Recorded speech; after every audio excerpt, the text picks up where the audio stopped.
او تینوں لب دیاں آپ گواچے سانو اپنی خبر نہ کوئی ویکھنا ساتھوں پارے نی ککھ گلیاں ہن تے آکھ دے لوگ شدائی اسی ننگ نموس دا ساڑ کے چولا گل پہنے ہے تاج گدائی اوے سجنا اپنا آپ گوایا ہے تاں یار نے چاتی پائی. بھائی اس طرح کا لوگوں نے بھی انداز دیکھا لیکن ہمارا یہ حال ہے کہ کسی جگہ بھی ٹھہراؤ نہیں, کسی جگہ بھی ٹھہراؤ نہیں, کسی جگہ بھی صبر نہیں, کسی کام پر بھی استقامت نہیں. ہماری دوستیاں روز ٹوٹتی ہیں, تعلقات روز کمزور پڑتے ہیں, ہم بڑے جوش کے ساتھ آگے بڑھتے ہیں اور بڑے بڑے اعلانیہ وعدے کرتے ہیں. کون سی چیز ہے جو ہمیں کمزور کر دیتی ہے سوائے اس کے کہ ہمارا نفس کمزور ہے, سوائے اس کے کہ ہمارا نظریہ کمزور ہے, سوائے اس کے کہ ہمارے اندر وہ طاقت نہیں جو ہمیں استقامت پہ لا کے کھڑا کرے, جو ہمارے اندر حوصلہ پیدا کرے. یاد رکھنا میدان کربلا کے اندر حضرت سیدنا امام حسین رضی اللہ تعالیٰ عنہ کا جو حوصلہ تھا وہ اتنا مثالی تھا, اتنا مثالی تھا, اتنا مثالی تھا.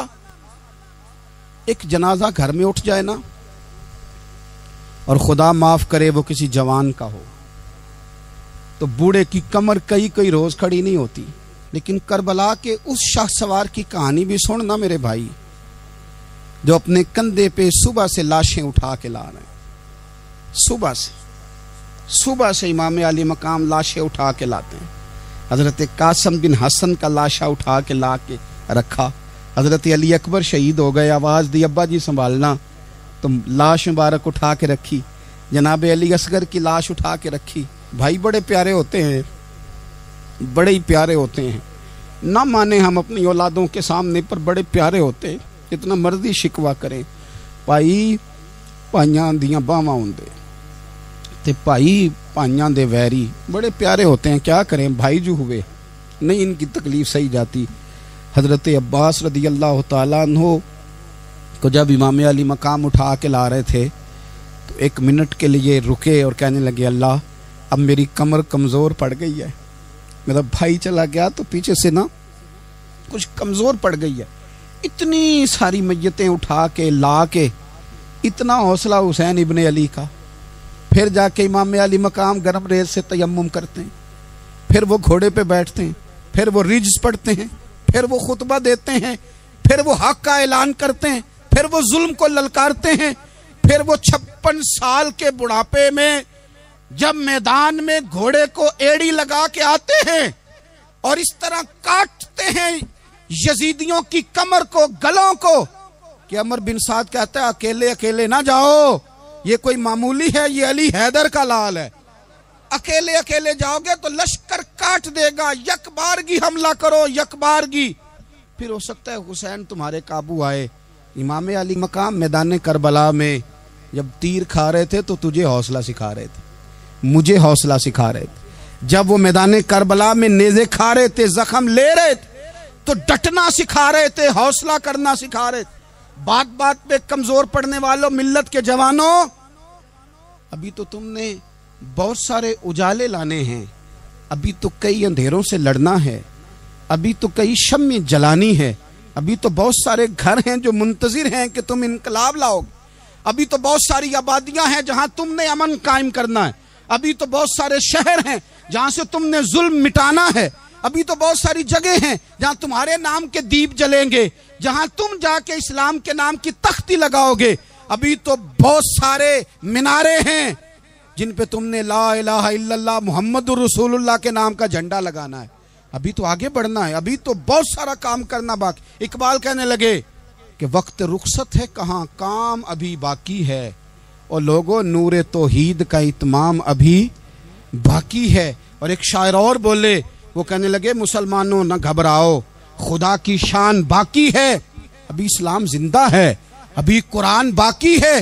کافر کیا سمجھتے ہیں جو ہم سے روز الجھتے ہیں, ابھی تو کربلا کا آخری میدان باقی ہے, ابھی تو بڑھنا ہے, آگے سفر کرنا ہے. کمزور نہ پڑیں. اپنی زندگی کے اندر کسی جگہ بھی بیماری بھی آ جاتی ہے, تکلیف بھی آ جاتی ہے, آزمائشیں بھی آ جاتی, غریبی بھی آ جاتی, یہ آنے والی چیزیں ہیں تو آ جاتی. اپنی زندگی میں صرف 2 4 5 چیزوں کو لاگو کر لیں. ایک تو مخلص زندگی گزاریں, ریاکار زندگی نہ گزاریں.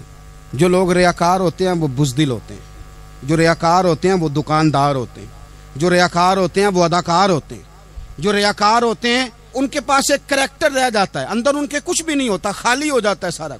زندگی میں مخلص بنیں گے تو دلیر ہو جائیں گے، اخلاص کے ساتھ آپ زندگی میں سفر کریں، آپ مخلص ہو جائیں۔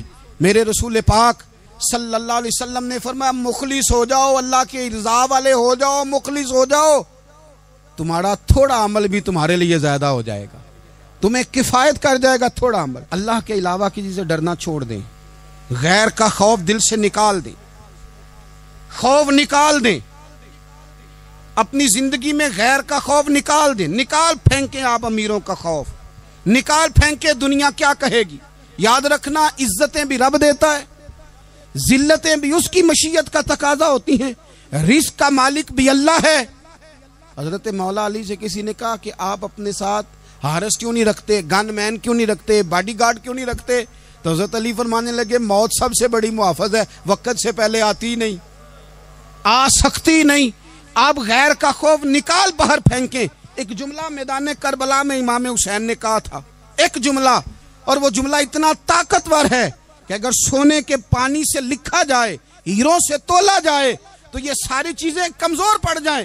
امام علی مقام میدان کربلا میں جب گھوڑے پہ سوار ہوئے، اللہ اکبر کہہ کے میدان میں آئے، اور آپ نے یزیدیوں سے کہا کہ تم ظالم ہو، جابر ہو، فاسق ہو، اطاعت تمہاری نہیں قبول کی جائے گی، اب بتاؤ لڑنا ہے کہ کیا کرنا ہے؟ جب وہ لڑنے کے لیے میدان میں آئے تو امام نے ایک جملہ کہا، فرمانے لگے لوگوں گواہ رہنا، آج میں نے عزتیں خرید لی ہیں اور ذلتیں دور کر دی ہیں۔ عزت ہے ہمارے پاس، عزت، ذلت دور ہو گئی۔ اگر اس کے ظلم سے چھپ کے بیٹھ جاتے، اگر ان تلواروں کے سامنے کمزور پڑ جاتے، اگر اس بڑے لشکر کو پیٹھ دکھا دیتے تو یہ عزت والا معاملہ، لوگوں ہم نے عزتوں کا سودا کیا، ہم نے ذلتیں بھگا دی، ہم نے وہی سودا کیا جو ہمارے اجداد کا طریقہ تھا، جو ہمارے اسلاف کا طریقہ تھا، جو طریقہ ہم نے علی المرتضیٰ سے سیکھا تھا اور نبی مصطفیٰ سے سیکھا تھا، وہ طریقہ ہم نے کر دکھایا۔ اللہ کے غیر کا خوف نکال پھینکے زندگی۔ اور تیسری بات، ہدف مقرر کریں، ہدف مقرر کریں۔ آپ کیا ہیں؟ آپ دین کے دائی ہیں، آپ دین کے مبلغ ہیں، آپ دین کو مالی سپورٹ کرنے والے ہیں، آپ اخلاقی سپورٹ کرنے والے ہیں، آپ ایک تاجر ہیں، آپ کس طرح کر کے میدان میں ہیں، آپ ایک ویلفیئر شخصیت ہیں، لوگوں کا بھلا کرنے والے، آپ کیا ہیں؟ اپنی زندگی میں اپنے اہداف مقرر کریں، بے معنی بے مقصد زندگی نہ۔ ہم نے ہدف بڑا چھوٹا مقرر کیا ہے۔ ایک بندے کا ہدف ہے کہ میں نے کروڑ پتی بننا ہے، بن گیا وہ کروڑ پتی، اب کیا کرے؟ اب وہ ٹینشن میں ہے، کیا کروں؟ ہدف چھوٹا تھا نا، وہ پورا ہو گیا۔ ایک بندے کا ہدف تھا میں نے بڑی دکان خریدنی ہے، خرید لی، اب کیا کرے؟ اب ٹینشن میں ہے، آگے کدھر جائے؟ ایک بندے کا ہدف تھا میں نے وزیر بننا، بن گیا، یہ چھوٹا ہدف ہے، یہ ہدف کبھی بھی آپ قبول نہ کریں۔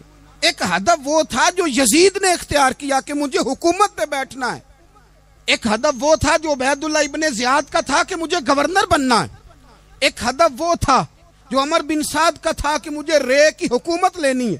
یہ ان لوگوں کے ہدف تھے، اور ایک ہدف حسین ابن علی کا تھا، امام علی مقام کا تھا کہ مجھے جبر کے سامنے ڈٹنا ہے، ظلم کے سامنے ڈٹنا ہے۔ امام علی مقام کا خون تو بہہ گیا، کربلا کی زمین تو رنگین ہو گئی، نہ عبید اللہ ابن زیاد کی گورنری بچی، نہ شمر کو حکومت ملی، نہ یزید کچھ کما سکا، نہ زیاد کا وہ ظلم رہا، نہ یزید کی وہ جفا رہی، جو رہا تو نام حسین کا، جو رہا تو نام حسین کا، جسے زندہ رکھتی ہے کربلا، جو رہا تو نام حسین کا۔ چھوٹے اہداف نہ مقرر کرو۔ یہ کیا بات ہوئی؟ ایک کونسلری پہ سارا کچھ ہار دینا، ایک بچے کے میڈیکل کالج کے داخلے پہ سارا کچھ ہار دینا، ایک ہلکی چیز سفارش پہ سارا کچھ ہار جانا، ایک بڑے آدمی کے نام فوٹو آ گئی اور تو سارا کچھ ہار کے بیٹھ گیا۔ نہ اپنی قیمت تھوڑی نہ لگا، جگہ جگہ نہ بکا کر، جگہ جگہ نہ بکا کر، جگہ جگہ نہ اپنے آپ کو سیل کیا کر۔ ہمارے سودے ہو گئے، ہمیں حضور نے خرید لیا، مدینے کی گلی میں سودا ہو گیا۔ سودا کس نام پہ ہوا؟ کس نام پہ ہوا؟ ہم نے صرف اتنا کہا کہ یا رسول اللہ میدان محشر کہہ دینا کہ وہ دیکھو ہمارا غلام آ رہا ہے، بس اتنی سی بات پہ سودا ہوا، بک گئے، طے کر لیا، اس کو معراج سمجھا۔ بھائی کمزور کیسے پڑ گئے ہم؟ کس مقام پہ کمزور پڑ گئے؟ کہاں جا کے ہمارے اندر کمزوری آئی؟ استقامت، صبر، حوصلہ، ڈٹنا، مضبوط ہونا۔ ہم نا سوشل میڈیا دیکھ کے رائے قائم کرتے ہیں، آج کل یہ ہو رہا ہے تو لہذا اب بھی یہ کر دیں، کل وہ ہو رہا ہے تو لہذا اب بھی وہ کر دیں۔ ہمارا نظریہ کتاب و سنت ہے، ہمارا نظریہ وہ ٹرینڈ نہیں جو آج کل فلانی جگہ پہ چل رہا ہے، ہمارا نظریہ ہمارے بزرگوں کے 1400 سالہ نظریات ہیں۔ آپ 4 5 6 خبریں دیکھ کے نظریہ نہ بنایا کریں، نظریہ اللہ کی کتاب دیکھ کے بنائیں، رسول اللہ کا فرمان دیکھ کے بنائیں۔ 5 7 10 20 اینکر جہاں آپ کو لے کے جائیں وہ والا ذہن نہ بنائیں، ذہن وہ بنائیں جو ذہن ہمیں سیدنا امام حسین نے عطا فرمایا ہے۔ اپنی زندگی میں ایک تو اخلاص لائیں، اللہ کے غیر کا خوف نکالیں، ہدف مقرر کریں، اور مزاج جد و جہد والا بنائیں، جد و جہد والا۔ میرے حضرت صاحب، میرے تاج الشریعہ، میرے شیخ، میرے مربی، میرے محسن، سرمایہ حیات، میری آنکھوں میں بھی وہ جلوہ ہے کہ میں نے ان کو دیکھا ہے۔ انہوں نے اپنی زندگی ایک کونے سے شروع کی، پوری دنیا کا انہوں نے سفر کیا۔ انہیں پتا تھا کہ بریلی شریف میں لاکھوں لوگ آتے ہیں، یہاں عرس ہوتے ہیں، لیکن ان کی ایک وصیت ہے، وہ بہت ساری جگہ آڈیو ریکارڈنگ بھی اس کی موجود ہے۔ حضرت نے فرمایا تھا میں زندگی میں رسول اللہ کے دین کے لیے نکلا ہوا ہوں، میں جگہ جگہ سفر کرتا رہتا ہوں، میری وصیت ہے اس رستے میں اگر کہیں میرا آخری وقت آئے تو مجھے بریلی شریف نہ لے کے جانا، اسی راہ میں مجھے دفن کر دینا، اسی راہ میں، اسی جگہ دفن کر دینا، میں چاہتا ہوں اسی راہ پہ دفن ہو جاؤں، اسی جگہ۔ عدم سے لائی ہے ہستی میں آرزو رسول، دیکھو ہمیں کہاں کہاں لیے پھرتی ہے جستجو رسول، کہاں کہاں لیے پھرتی ہے جستجو رسول، اور میں اپنی حیاتی تو قربان تھی وہاں۔ دیکھو محمد پکیندے گزر گئی، احد نال احمد صدیندے گزر گئی۔ کہا کہ اسی رستے میں نا، اسی رستے میں، یعنی رستہ ہو اور جب آخری وقت کا اعلان ہو تو لوگ کہیں کہ وہ تو حضور کے دین کی بات بتانے گیا تھا، اور کوئی کہے وہ تو ابھی رسول اللہ کا دین سنا کے گیا تھا، اور کوئی کہے کہ اس نے تو کل بھی وعدہ کیا تھا کہ وہ آئے گا اور حضور کی بات سنائے گا۔ عدم سے لائی ہے نا ہستی میں ہمیں آرزو رسول، لوگوں دیکھو نا ہمیں کہاں کہاں لیے پھرتی ہے جستجو رسول۔ پھر جب ہی نظارہ ہو میدان حشر میں بے دم کہ سب ہوں پیش خدا، اور میں روبرو رسول۔ اپنی زندگی میں اہداف مقرر کریں لوگوں۔ ہم نے اپنے بچوں کو، اولادوں کو، قبیلوں کو، بستیوں کو، برادریوں کو بڑا کچھ دیا ہے۔ آؤ نہ آج ہم اللہ کے حضور کچھ ارادے کریں کہ ہم اپنے دین کو بھی کچھ دیں گے، ہم اپنے مذہب کے لیے بھی کچھ کریں گے۔ آپ یقین کریں کالج مضبوط ہو گئے، مدارس کمزور ہو گئے، آپ یقین کریں کھیل کے اڈے آباد ہو گئے۔ خدارا اپنے دین کے لیے بھی سوچنا سیکھیں، اپنی اسلامی اقدار کے لیے بھی سوچنا سیکھیں، دین کی سربلندی کے لیے بھی سوچنا سیکھیں۔ میری زندگی کا مقصد تیرے دین کی سرفرازی، میں اسی لیے مسلمان، میں اسی لیے نمازی۔ حضرت عمر فاروق رضی اللہ تعالیٰ عنہ نا ہاتھ کے اندر تلوار لے کے دین کی پہرے داری کو نکلتے تھے۔ امام حسین نے تلوار لی، میدان میں دین کی پہرے داری کو نکلے، دین کی اقدار بچائی ہیں امام حسین۔ کسی شاعر نے کہا تھا دین نبی دا وانگ یتیماں رووے تے کرلاوے، آکھے او لوکو میں کتھوں لباں عمر بہادر جیڑا مینوں سینے لاوے۔ امام حسین نے اقدار بچائے دین کے۔ فرمایا فاسق، فاجر، ظالم، شرابی یہ مسلمانوں کے حکمران ہو سکتے؟ تو جو اقدار امام علی مقام بچانے نکلے ساری اولاد سمیت، ان کو بچانے کے لیے میں اور آپ کیا اقدامات کر رہے ہیں؟ ہم کیا کر رہے ہیں؟ ہمارے ملک کے اندر آہستہ آہستہ آپ غور کر لیں زنا بالجبر کہاں چلا گیا. معاذ اللہ عام زنا کے حالات کتنے خوفناک ہیں. زیادتیوں کی شرح کتنی بڑھ گئی ہے. آپ دیکھیں روز وہ خبریں، وہ چیزیں سنی نہیں جاتی. معصوم بچیاں، جنسی درندگی کے جو حوال ہیں، ابھی بھی لوگوں کو انتظار ہے کہ انہوں نے حسینی کب بننا ہے. فکر حسینی کے پاسبان بنے. یہی تو وقت ہے جب امام علی مقام آپ کو پکار رہے ہیں. اپنے اپنے چکر میں الجھ کر اقبال کہتے ہیں ہر کوئی مست مئے ذوق تن آسانی ہے